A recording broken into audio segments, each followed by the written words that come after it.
Hello, ladies and gentlemen. Welcome to episode 8 of Jawing About the GMen, the Giants football podcast. I'm Jace Garcia. I'm joined with Sean Scanlon and Joe Guire, like always. Now, let's talk about this mess that was the game. Not just on the field. I mean, the field was a mess because of the rain, but Giants defense, offense was all right, but man, it was rough. What do you think of the game? Well, yeah, I mean, you touched on it. Especially the run defense. Run defense was terrible going against a backup running back in the Cardinals. Carried for 126 yards, 4.7 yards per carry with a backup in. It's just not good to see for this run defense. I think that has to do one of the reasons why they went out and got Dion Buchanan, the free agent, to help in the inside linebacker position, because I mean they were just pounding the ball with ease all game, and we were given no give it all. Ran for 3 touchdowns, so that was obviously a huge deal of it. Secondary didn't play too bad, I thought, honestly. Kyler Murray wasn't asked to do much in the second half due to the rain and the fact that they were just running the ball so easily against us. So the defense definitely has to improve in the run defense, that's for sure. On the offensive side of the ball, I mean, Daniel Jones, he has a lot of good throws in the game. A couple good third down conversions to Golden Tate. A couple tight window throws. The touchdown to Rhett Ellison is a great throw. Stuff like that. And his ability to pick up first downs with his legs is huge. But at this point, you have to start to wonder, can he protect the ball? He's got 11 turnovers through 5 starts, which is definitely concerning. The 2 fumbles, he actually lost 3 fumbles, but luckily we were able to recover 1. So he's got to be able to protect the ball. He's got to have that mental clock in his head. You know, when the rush, he's got to expect to rush more and be able to hold on to the ball better, I think, because those turnovers are killer in this game, especially a game that we're able to go out and possibly win. And then Saquan, he had the scare coming out of the game with the lower leg injury, and I don't think he really looked the same when he came back. Obviously, he's one of the best athletes in the NFL, probably the best running back. But I think that they probably should have been more precautionary, maybe bring Gallman in, because I don't see that there's no point in trying to bring Saquon back out and get him injured in a season that's pretty much done at this point. So I didn't like that, but yeah, it was just overall definitely a disappointing performance. Pat Shurmur is 17-39 as a head coach. That is a poor record without anyone having to do any math here. This team hasn't looked great the past few weeks. 22 pressures Sunday. They hadn't allowed more than 10 in a game this season. So you got to wonder now what's going on with that offensive line. Rushing Saquon back, not a great idea, but this team through the first 3 had 6.3 yards per carry. It's been 3.6 ever since. So, you know, we were excited when things seemed to be trending up for this team. It seems over the past few weeks. I mean, you know, and I'll give them a bit of a pass because you just got Saquon back, but this team's getting beaten up. Yeah. This team is over the course of 4 quarters, it's about a 3-quarter team. And that becomes apparent each and every week with no matter who the opponent is. Now, in my opinion, you know, you talk all the time, Sean, about what a great young group of guys on offense and defense, and I think those guys are moving forward and progressing and getting better. There's one person I really think that's holding this franchise back. Well, maybe more than one, but the guy I'm talking about is Pat Shurmur, who's proven to be a bad head coach, 1 decent season in his career, and for some reason continues to throw his players under the bus. I don't understand that. You made a stupid 3rd and long call and then blamed execution. Are you kidding me? It seems to me that Pat Shurmur is not, I mean, maybe based on those pass interference challenges, he's not watching the same game everyone else is watching. That's how I feel sometimes. That he can walk away from a game and say, oh, well, blah, blah, blah, and you're like, what? What are you even talking about? You got your butt handed to you again. And he doesn't seem to grasp it. And at first I thought, he's either completely delusional or he's just kind of like trying to pander to the team, speak positively about them, but then to turn around and throw them under the bus would have the opposite effect. So I'm not sure what to make of this. I don't see any scenario, though, where Pat Shurmur has earned his way to another season as the Giants head coach. I just don't see it. I don't know how you guys feel about that. And I will tell you this about me. I stuck by Ray Handley for a long time. Okay? I'm not a get rid of the coach guy, but it seems to me that Pat Shurmur is an idiot. And that Pat Shurmur doesn't understand how to coach an NFL football team. That's my personal feeling. Yeah, I agree with what you're saying. The only thing about firing him right now is that Daniel Jones, he's in his rookie season. He would have to learn a whole new offense in his second season, which he already trying to learn his first offense. That's the only thing that I could think of. But, I mean, what you're saying, throwing players under the bus, especially a young group, I mean, you can't do that. You have to have accountability for your team and for what your play call was. On that third and 18, he said in the press conference that Daniel Jones actually checked to the draw. It was a pass play originally, but he saw a light box and thought they could convert. But, I mean, the O-line didn't get any push all day. That got stopped right away. So I agree with what you're saying about Pat Shurmur. It's just it would be tough, I think. If that's the case, though, then punt. Then just punt the football. Yeah, well, that was the third down. With the 4th and 15, I think they probably should have just punted the football, yes. Because then if you punt the ball, probably won't stop them because they've been running all over you all day. But if you do get the stop, then it's only 3 points because on the 4th and 15, he fumbles the ball. They get the ball right away. They get the 6 points. So if we were to do that, then we would probably have to drive down, only get a field goal. Now we have to score a touchdown with even less time, with the timeouts gone. So, yeah, it was definitely just a disappointing performance. During the days where Cleveland had a new quarterback every year and a new head coach, like I get what you're saying, but I'm still not convinced that Pat Shurmur's playbook works with Daniel Jones because, and this happens almost every week, this team falls behind by a lot. And then it's 2-minute offense for the rest of the game trying to rush down the field and score. And I've said this now a few times, week after week after week, even if you're down 14 or 17-0, just hand the ball to Saquon. Run the playbook. Learn how to run Pat Shurmur's playbook so we can be sure that A, Daniel Jones gets it, and B, if this playbook is worth a damn. Because all we hear is about what a great and a genius Shurmur is. I'm not sold yet. And it seems week after week, all you're seeing is, Daniel Jones threw the ball a lot. Kyler Murray didn't have to. 89 yards passing? That's embarrassing for the Giants. It really is. Get it together. Get a game plan. If you fall behind by you still need to run the playbook. You still need to get the ball into Saquon's hands. I think the Giants still forget that, Saquon's a breakaway threat. Anytime the ball's in his hands, even on a 3rd and 18 draw. But if he's running the ball 10, 12, 14 times in a game, you're not using him right. You're not getting the most out of your offense, and you're putting a lot on a rookie quarterback who still doesn't quite have all the weapons, still kind of, trying to figure out who's who, what. I'm sure Golden Tate's already becoming a handful. I know he wants, 12 targets a game, but if this offense is going to continue to play the way that they're playing, where you're putting Jones back there, and obviously he's getting a little sloppy with the ball, but he's also gotten under immense pressure. Yeah, yeah, that's fair. When we put this kid in to start, the idea wasn't to get him his brains beaten in. It was a chance for him to get in there, get some experience, and learn the playbook. And they're not doing that. Week after week after week, that's just not what's happening.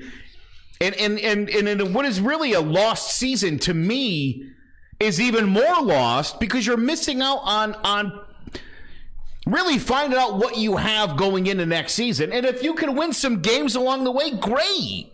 But you're not even putting yourself in position to win. You're not doing anything to develop your young guys. And then you throw them under the bus.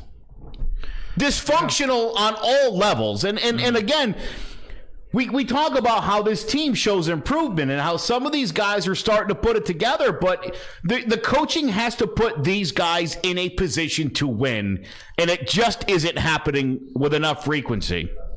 Yeah, you're right. The main, what I said last week, the main difference between Kyler Murray and the Cardinals and Daniel Jones and the Giants is the coach. Kyler Murray is Cliff Kingsbury's guy. Daniel Jones is Gettleman's guy. Gettleman isn't the one calling the plays. Shurmur, I don't know what's going on. I feel like I feel like he's praising Daniel Jones when he makes like good throws, like that Ellison throw. It was still in double coverage, but it was gorgeous ball that ended up scoring a touchdown. And the multiple throws he gets to Golden Tate where 3 guys are on him. Those are great plays. But if you're in the film room and you're the coach, you don't want to see that. Those aren't plays that you want to see. 3 guys on someone, you check down. I mean, even Eli Manning, he's got to be in his ear because God knows Eli Manning loved to check down. I mean, I understand he's got the talent and that stuff, but you still have to be able to read a defense and that stuff. And I feel like that comes on the coach, not being able to show him this in film or whatever. And speaking of film, I think I just want to touch on that. I think that's been his biggest thing so far is that he's just not willing to give up on plays when he doesn't see them.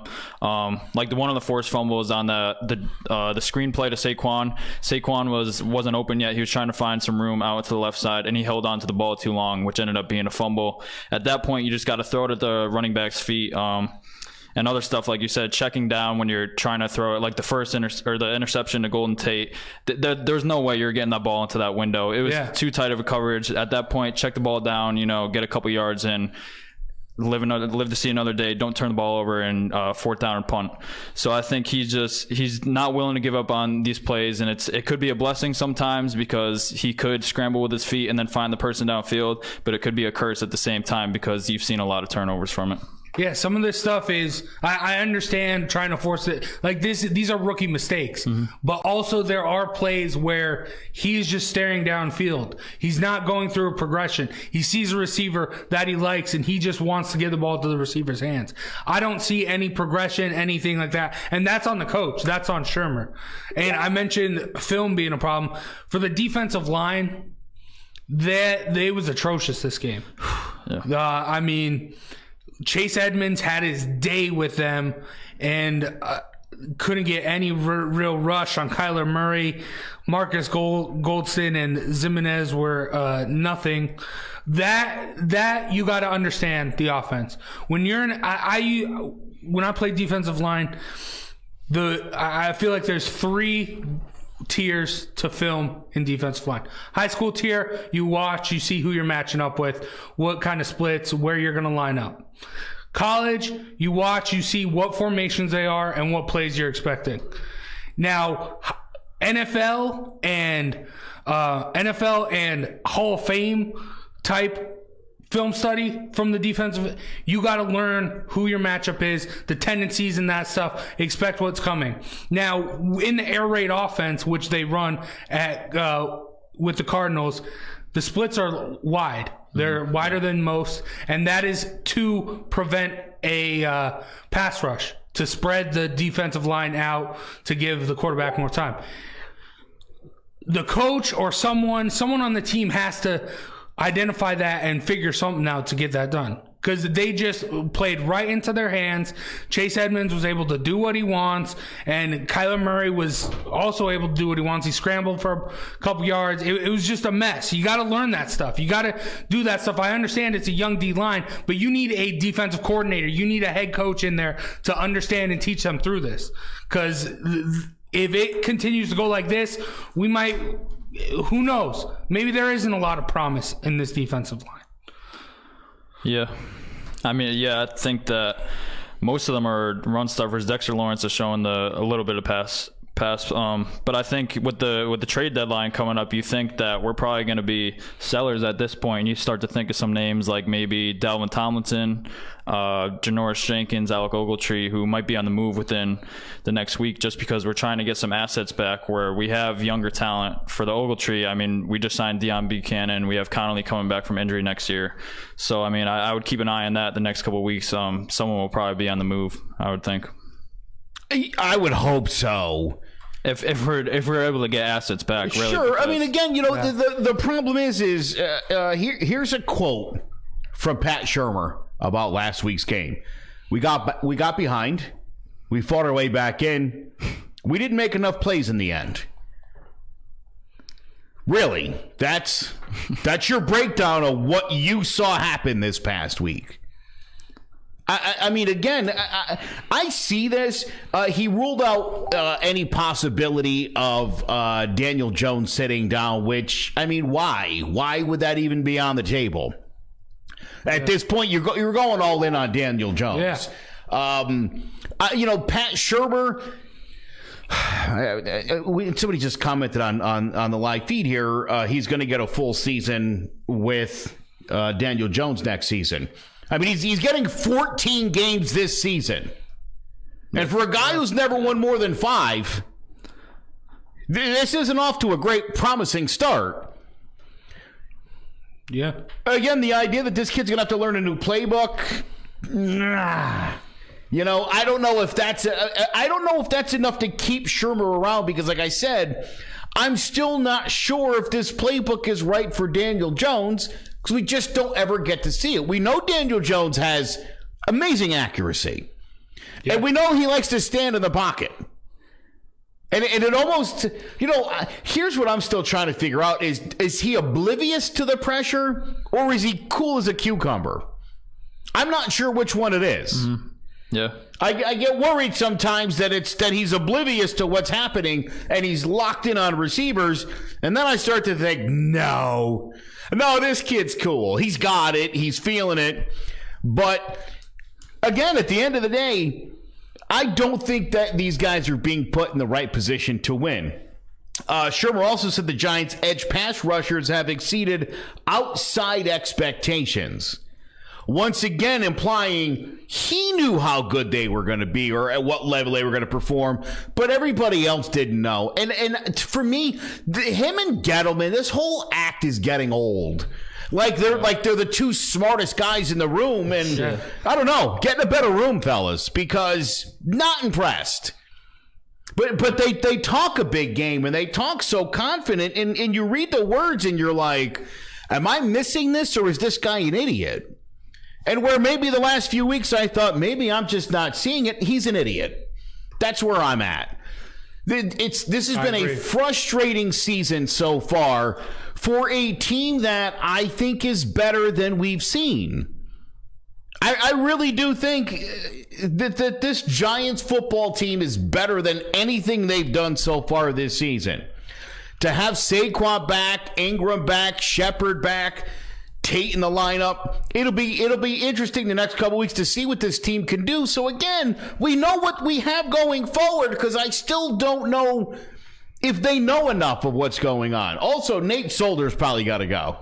You can get anything for that guy. Just take it. That contract looks terrible. And wouldn't it be hilarious if he ends up in Cleveland, which is the hot rumor? Yeah, that is.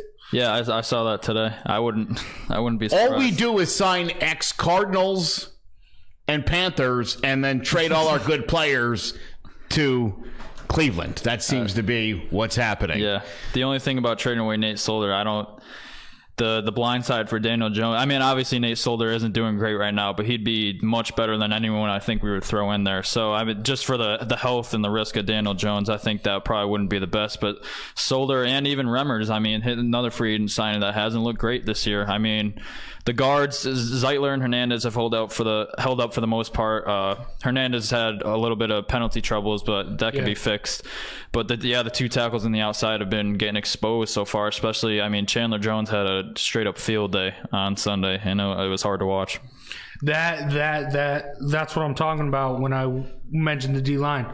Jones and Suggs, they're had a sack veterans. too. Yeah. They're going to know what they need to do to get to the quarterback and that stuff. Yep. That's not what we see with our D-line. Speaking of our D-line, the Giants D-line, they're going to Detroit to take on the Lions. A revenge game for Damon Snacks Harrison. Mm-hmm. A lot of familiar and faces. Devin Kennard. Yeah, a Romeo lot of Parra. Yeah. There's a lot of names. A lot of former Giants, along with Darius Slay and Gerard Davis. Like, this Lions defense is tough, and seeing the way that the Cardinals defense worked over the Giants. I mean, the Giants did come back and still make it a close game, but I'm worried for this matchup. Yeah, and with Kerryon Johnson going to IR, I think that's huge for the Giants. But at the same time, you're like, we just got ran over by a backup running back. Why can't Ty Johnson do the same thing after what we just saw on Sunday? So I think we definitely have to get better in the run defense. I've mentioned Buchanan, but bringing him in as the money linebacker will be huge because we had Jabril in there a lot, Michael Thomas sometimes. I mean, you just can't be playing safeties in the box. That's how you get run all over. So I think bringing in an actual linebacker will help. Ogletree has actually looked surprising so far this year. I think he's looked a lot better than people have thought. So they have to get better against the run, and they have another pair of receivers that we're facing that are really good with Marvin Jones, who had a monster week last week, and Kenny Galladay, a young receiver who's looked pretty good. And Matthew Stafford has looked great this season, 13 touchdowns, 3 interceptions. He's looked like he's ready to air it out.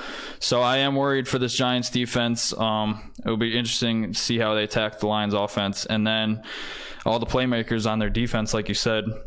Definitely be a big test for Daniel Jones in this offense, and we'll see if we get maybe Shepard back this week, and hopefully Saquon gets a little more involvement. Same thing as Evan Ingram, only 1 catch last week. I know he got poked in the eye early. I don't know if that had to do with him pretty much being taken out of the game plan, but definitely looked for him to get more involved this week against the Lions. 3 straight games with less than 300 yards of total offense. Horrible. 156 net passing yards. 3 straight weeks they've been under 165 net passing yards. It's hard to win games when in 2019 NFL when you're not getting the football down the field at all. I can't remember the last time the Giants went to Detroit and won a football game. I can't remember. It's been a long time. The chances of the Giants, I think, going to Ford Field and posting a W this week is slim and none, unfortunately. Yeah. Again, what I would like to see this week is for the Giants to run sustained drives. The first couple games Jones took over, that was what we saw. Yeah. It was the difference between the Eli Manning-led Giants, who couldn't stay on the field and couldn't move the ball down the field. You saw it in the first couple games. Jones did great. They won some games. And it's right. I mean, again, look at Daniel Jones' numbers the past couple weeks. They look like what you've been getting from Eli over the last 3 or 4 years. Yeah. Very pedestrian numbers. Yeah, even worse. I mean, at least Eli limited the turnovers over the past couple of years. Yes. What you're getting is the poor play of Eli with the rookie mistakes of way old Eli. Mm-hmm. Yep. Not going to win a lot of football games that way. Again, if Saquon Barkley's healthy, play him. If he's not, sit him. This guy shouldn't be in more jeopardy if he's out on the field. If the ankle's not 100%, take him out of the lineup. Yeah, that's the future of the team right there. Saquon's playing. I mean, he wants to play. I mean, even after I get all that. He went out with his leg injury. He came in and scored. I understand that, and that's great. But at the detriment of the future of this franchise, is it worth it? No. Is it worth running this kid out there when he's not 100% to get to what, 5-11? I understand what you're saying. Get him healthy. He should not have played this past week. He probably shouldn't play this coming week against the Lions. Maybe a little bit later in the season. When that ankle is solid and tested, still a little ginger. Yeah. I don't want no ginger out there on the field. You know what I'm saying? Yeah. No ginge. All right. With that, let's go on to picks. Week 7, Joe dominated 11-3. I killed it. I'm not going to lie to you. You did. It was like I saw the results of all the games in my head. That's how I was picking. All but 3. And then both myself and Sean were at 9-5. Both solid records. I'm just 2 back of you now. Closing the gap. This is a big week. Yeah, I am 66, 39, and 1. Joe, you are 64, 41, and 1. Sean, 58, 48, and 1. And let's start picks off with the Giants. We know you're going to pick the Giants. Yeah. Because you love the Giants. And I love you, Jace, for your passion and for how much you love the Giants. I was fooled early in the season into believing. I'm not doing it anymore. I'm not going to pick the Giants until I truly believe and see it in my mind them winning the game. So the Dolphins. Probably, yeah. Yeah, I got to go with Joe on this one. I hate to say it. Does it pain you every week to know this team's probably not going to win? Yeah. It does. I sit there anyway, and every big moment, every good moment, believe me, I enjoy the hell out of it. Yeah. I really do. Yeah. I've enjoyed some of the big moments of this season more than I have in years watching the New York Giants. Yeah. But there's no point where I'm on the couch where I'm like, we're going to win this one. Just don't feel it. Yeah. Especially after the Lions, a tough 3 last weeks where they have winnable games against the Vikings, Packers, and Chiefs.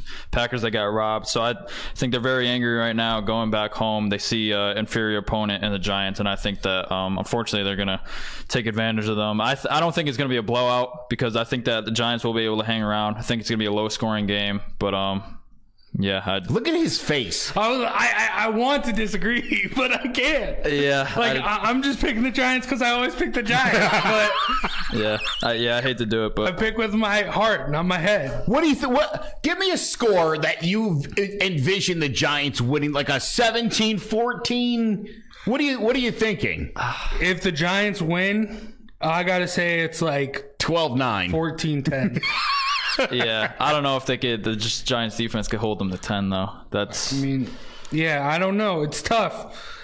I think the offense might be able to move the ball better than we think with Saquon more healthy, maybe Shep back, and I'd love to see this team start consistently hitting 20. Yeah, that'd be nice. That would be a nice feeling if we get 20, 24, 27, God forbid 30. Yeah, whoa. Yeah. I think you're asking too much. So it'd be nice, but. So you are picking the Giants, just so we're all clear. Yeah. Okay. I feel like like that 2-game gap. I've already closed it to 1. This is good. So we're off to a great start, Chase. We're giving you a shot here, Chase. Still a lot of other football games to go pick. All right. Thursday night football. The Redskins go to Minnesota to take on the Vikings. This is easy. This is probably going to be Kirk Cousins' last week of just lighting it up. I don't expect him to be that consistent, but the Redskins are a dumpster fire. Yeah. And this is a revenge game. Revenge game, baby. I was just going to say it, yeah. So, Vikes get it done.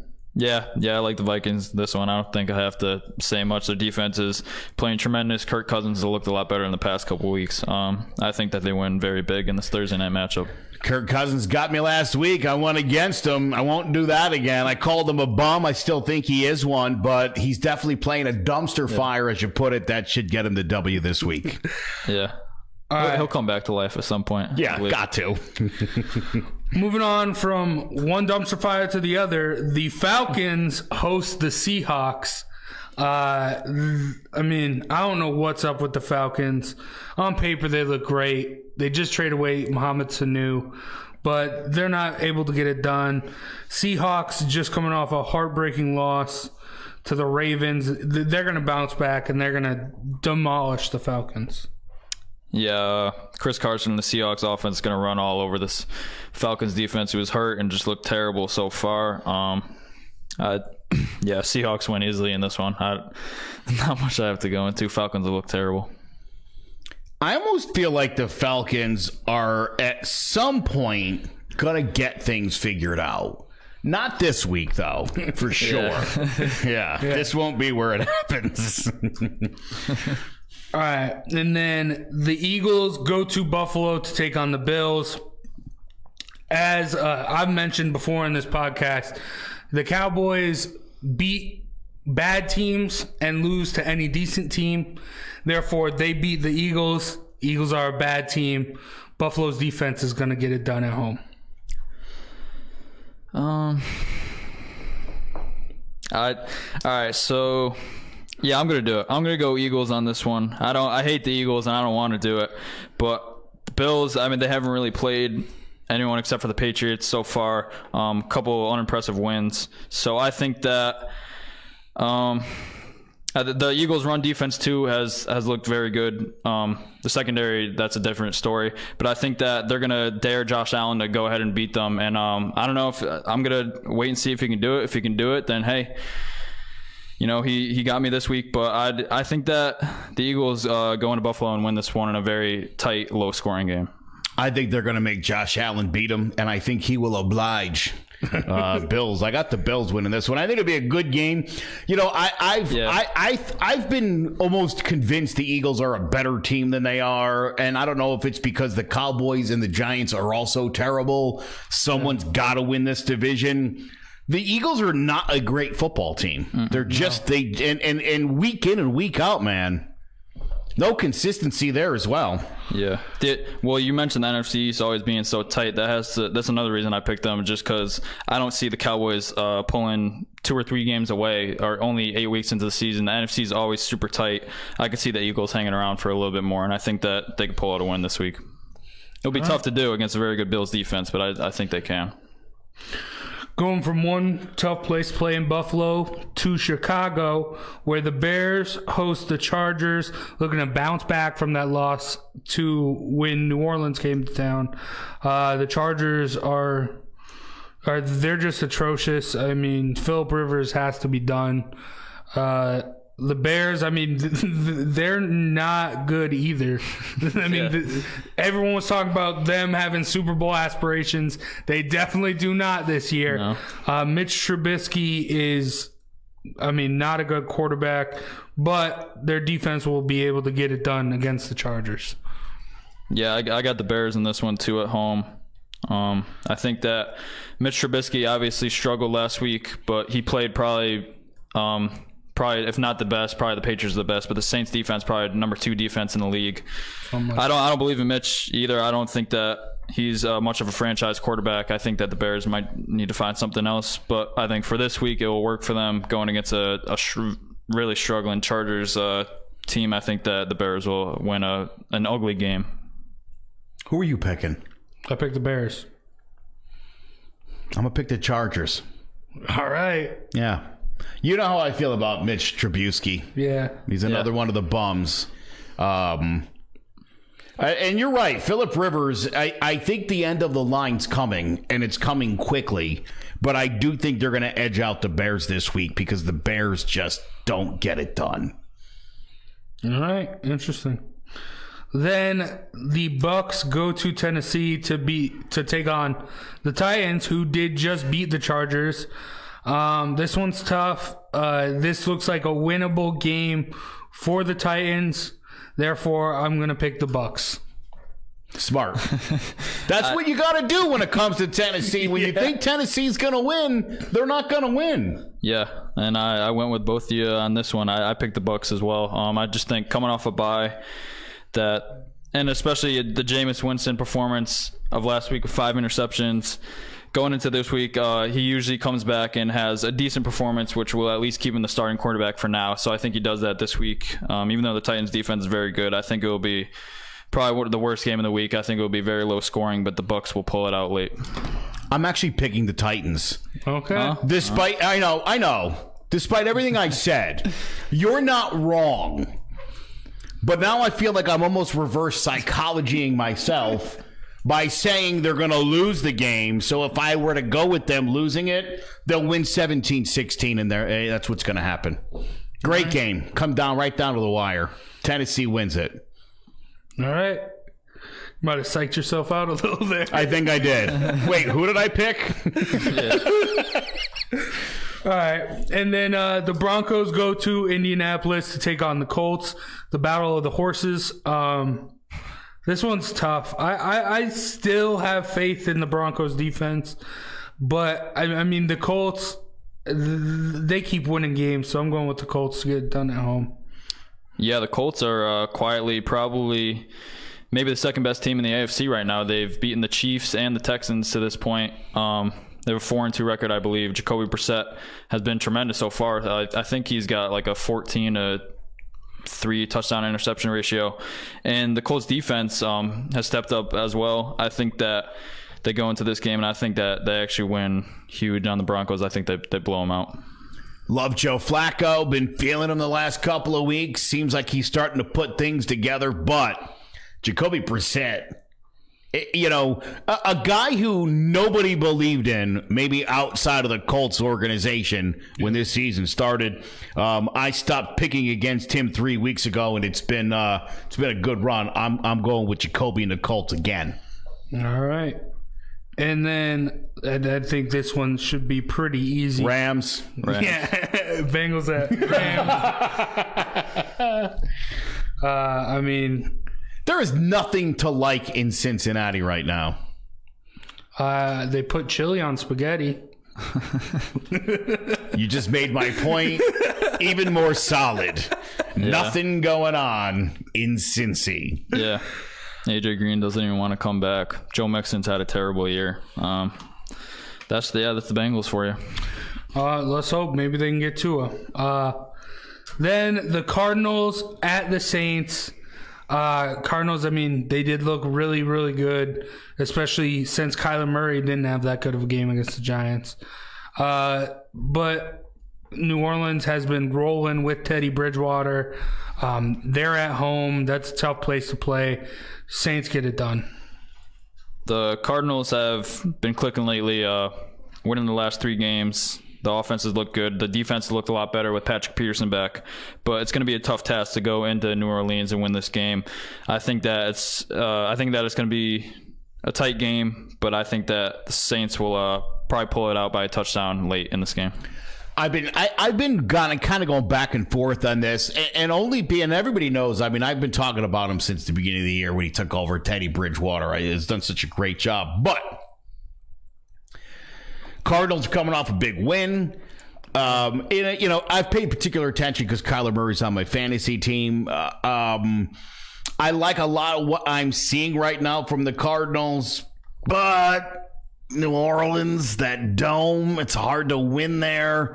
I just don't think Kyler Murray's going down to the Bayou and winning a game, so going Saints here. All right. Then the Jets go to Jacksonville after that atrocious Monday Night Football game. Can we just call Steve Risser, who's a big commenter on our Facebook page? Yeah, he's there right guaranteed now.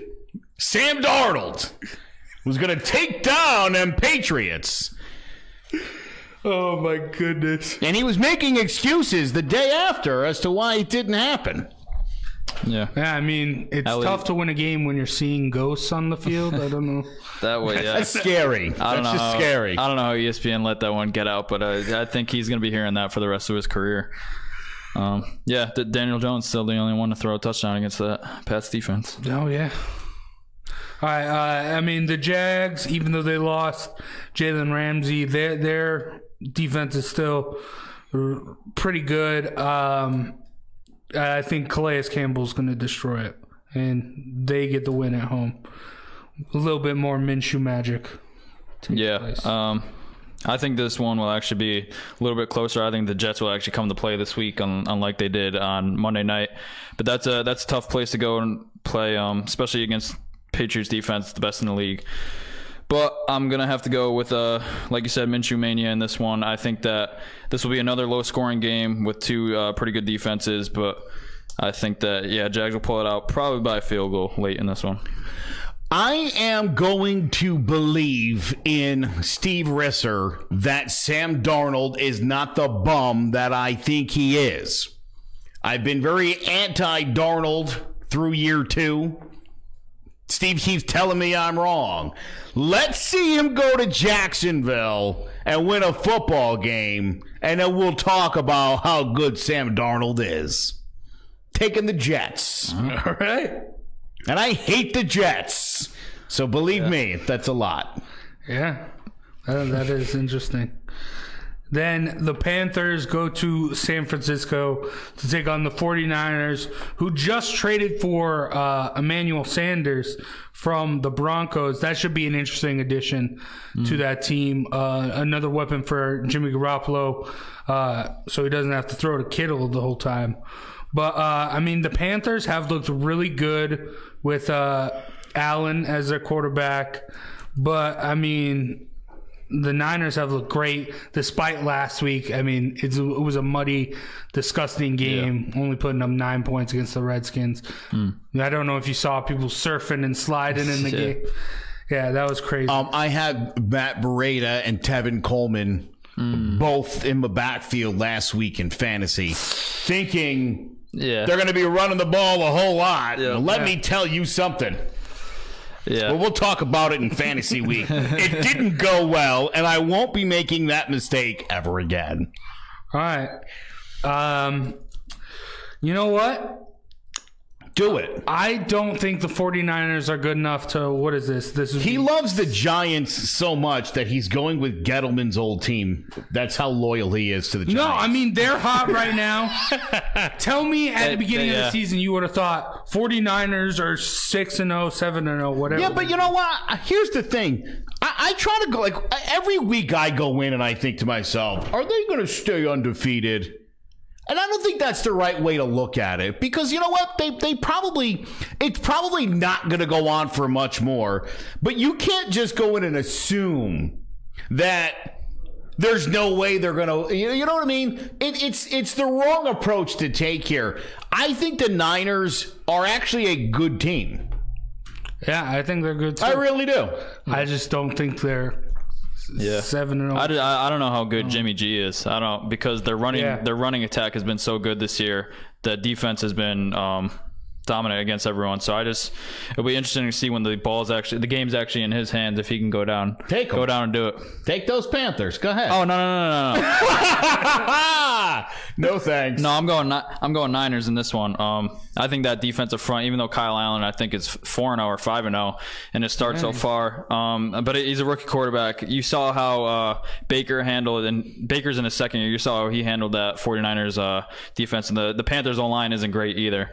So I think that they'll get after Kyle Allen all day. I think Christian McCaffrey will have something to say about it, because he's probably, if not the front runner for MVP, he's definitely in the conversation. Yeah. But I do think that the Niners will pull this one out. I think it'll be a very close game, but Niners win. Niners. What did you pick? Did you say the Panthers? Yeah, I'm taking the Panthers. Yeah, that's what I thought. All right, so we're definitely going to be even after this week. All right, we shall see. Then the Browns go to Foxborough to take on the New England Patriots. Patriots lost Josh Gordon for the year, but they did do a trade with the Falcons to get Mohamed Sanu. The Browns are just, I don't know what's up with the Browns. So much hype. Can't live up to it. But the Patriots aren't going to keep winning. They're not going to go undefeated. This seems like the kind of game the Browns could win, no? Why don't you pick them? Get a lot of Giants on that team. You like that? That thought did go through my mind. But the Pats have the Chiefs, the Ravens, and the Texans coming up. Those are losses. Yeah. I'm taking the Pats easy. I don't think it will be as easy as you might think, but I got to go Patriots at home in this one. I think that the Browns will actually come out and compete in this game and actually make it a close one. But I think that the Pats will pull away late because Cleveland, they got the receivers and the running back to do it, to contend against this Patriots defense. They can get the ball downfield. But I think that in the end, the Pats will pull this one out at home. I just turned down a trade for Nick Chubb. I've got Beckham and Jarvis on my fantasy team. Believe me, the Browns aren't going to do anything. They're not going anywhere fast. Let me tell you something. The Browns are worse than you even think they are. If you saw the fantasy numbers these guys are putting up, it's hurting me in a major. I once again scored like less than 70 points this week in fantasy. Well, not good. Well, Chubb's been the real deal. Chubb's fine. Yeah. The rest of them stink. Jarvis is never really a good fantasy receiver. He's a bunch of short. He gets a lot of catches, but they're all short. He doesn't get a lot of yardage. He hasn't even been getting short catches this year. He's been getting no catches. ESPN.com questioned whether you should even pencil him in as a 3 guy at this point. Yeah. So, Patriots, big time. 45-7. Okay. A beatdown. All right. Mayfield gets knocked out of the game, too, on a slide. All right, that's a bold prediction. A lot of visions going pretty through. Descriptive, yeah. All right, then the Raiders go to Houston to take on the Texans. The Raiders have been sneaky good this year, but the Texans, Deshaun Watson's an MVP candidate at quarterback, and he'll get it done against this Raiders defense. Yeah, I think the Texans will stick to their win-loss formula week to week. Lost last week, so you got to go with the win this week. Raiders, like you said, have been surprising so far, but I think that the Texans will take advantage of them and win pretty big at home. Texans. Texans are just, I keep hearing people say how sneaky good the Raiders are. All right. Yeah, I don't think they've won any games that you didn't think they could win. So, I don't know. I'm not sold yet on the Raiders. No,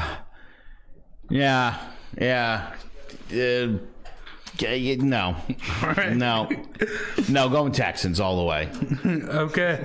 And then the game of the week, the primetime Sunday night game, Packers at Chiefs. Aaron Rodgers just came off a phenomenal performance last week against the Raiders. The Chiefs don't have Patrick Mahomes after his injury on Thursday, so that should be rough. But the Chiefs' offense is still really, really good, and I think a primetime game in Kansas City, that's going to be really, really rough. Here we go. And Matt Moore gets it done. Okay. Chiefs get the win at home. All right. I'm going to have to disagree with you on this one. I'm going to go Packers just because their offense is starting to click, especially last week, putting up 42 points. Rodgers having a field day. So I think that, and Matt Moore didn't look bad when he came in. He's still got all those weapons around him. So I think that they'll be able to contend maybe till the fourth quarter, but I think that Packers will pull away late in this one. Yeah. Let me put it to you like this. Even if Mahomes was playing this week, I would still take the Packers. Okay. I think the Packers are playing as well as anybody in football that's not the Patriots right now. Maybe even better than the Patriots, all things considered. Aaron Rodgers is still in his prime. That I believe. Packers win this one in Kansas City handily. All right. And then Monday Night Football, Dolphins at Steelers. Do we really have to go around for this? The Dolphins are garbage. Well, they can't go 0-16 if they win a game. So it's pretty obvious Steelers in this one. Okay. Yeah. Yeah, you scared me for a second. They're going to go 0-16, but they have to lose all the games. So, no brainer. Yeah. Steelers defense has looked a lot better than they have the first couple of weeks. They're actually starting to look dominant a little bit. They get Mason Rudolph back, so this is an easy one. Steelers, if I didn't clarify that. Yeah, I got you. The Cowboys and Ravens on a bye. It's got to be good for the Ravens going into a bye after such a big win in Seattle. But let's talk some fantasy football. Starting off with the perfect lineup for week 6. Aaron Rodgers had himself 46 points. For running backs, Chase Edmonds, 34. Latavius Murray, 31. Wide receivers, Marvin Jones Jr., 43. Sean Pascal, 28. Tight end, Darren Waller, 31. Flex, Dalvin Cook had 27. And if you add either the Patriots defense or the Chiefs defense, they both put up 23. So should be happy about that. I faced off against both Jones and Latavius Murray this week and literally just got blown out of the water. That was bad. That was bad. I got drubbed. I don't know what a drubbing I don't even know what that necessarily means. I only hear it applied to absolute butt whoopings, and that's what happened to me. It was a drubbing. I started Latavius Murray over Marvin Jones in my flex for one of my leagues. Still won, though. But boy, if you'd have put them both in there. Yeah. Mm-hmm. But, for the waiver wire this week, Darrell Henderson has been shining a little bit for the Rams at running back, especially with Todd Gurley's issues. Also, Benny Snell, running back for the Steelers. He's doing really well, and it seems how they're going up against the Dolphins. That should be a good one. And then another one I got is Corey Davis and A.J. Brown. Tannehill looked really good last week. Granted, it was against the Chargers. If you think the Titans are going to win this week, like Joe does, Corey Davis and A.J. Brown might be good additions because they might get the ball. Yeah. Some names I have this week. I don't want to do it to my Giants, but at QB, I think one of the best plays this week will be Matt Stafford. I think that he's just gonna. You saw what Kirk Cousins did with 2 great receivers against the Giants secondary. He aired it out all game. I think that they look at what the Vikings did 2 weeks ago, and I think that they try to repeat that success against a tough Giants secondary. Not a tough Giants secondary, a young Giants secondary who will probably give up a lot of big plays. Running back, I like James White. I don't know how long the Browns are going to be on the field against that great Patriots defense. I think that he's going to get a lot of volume this week. Wide receiver, I have Tyler Lockett against the Falcons secondary, who's looked terrible so far. Lockett's having a pretty solid year all around. He's been one of my only consistent performers all season. Good call on Lockett. Yeah, that's definitely Russell Wilson's favorite target. I think, and he's going to find him a lot against the Falcons. And then tight end, I'm going to go with Jared Everett from the Rams. He's balled out the past couple weeks. I don't see him slowing down against a bad Bengals defense. I think he just his stock is going to continue to rise, and he's going to have a big week. I'm going to stay on tight ends. Dallas Goedert, tight end, Philadelphia Eagles, has put up some pretty decent weeks over the last few. 4 for 69 at a touchdown last week. Eric Ebron from the Indianapolis Colts was a guy who you may be able to find on the waiver wire. 4 catches, 70 yards, 17 points. He had a touchdown last week. I brought in the Saints defense, 12 points. 3 times out of 6 games this year, they've scored in double digits. They're facing Kyler Murray, who's coming off an awful game where he threw for 89 yards against the Giants. Mohamed Sanu, I actually had picked him up a couple weeks ago, and I promptly let him go in favor of, I forget who I even picked up. Go to the Patriots. You know what's about to happen. Yeah. I mean, this guy's going to finish with like 70 catches between now and the end of the season. Yeah. And I'll give you one more guy who, you mentioned his name earlier. The Giants are facing him, but Kenny Golladay of the Lions. He's got at least 14 points in 4 or 6 games played. He's had 2 huge games this year and could very well be in line for another one this week against the G-Men. Yep. Some other guys I got to look your eye on. I picked up Teddy Bridgewater in my league because Lamar Jackson had a bye. Hopefully he'll continue his success. Also, we mentioned it earlier, Kirk Cousins, he's going to have his last good week this week against the Redskins. And the Steelers' defense against the Dolphins. Steelers' defense isn't that bad, and the Dolphins are terrible. So if you are struggling with defense, pick them up there. But that will be it for the show. Thank you guys for watching live or watching on YouTube or listening on whatever platform you are listening on. Thank you for your support. Make sure you do like the Facebook page, Jawing About the G-Men, and follow the Twitter, Jawing About G-Men. Thank you guys for listening and watching. Take care. We hope to see you next time.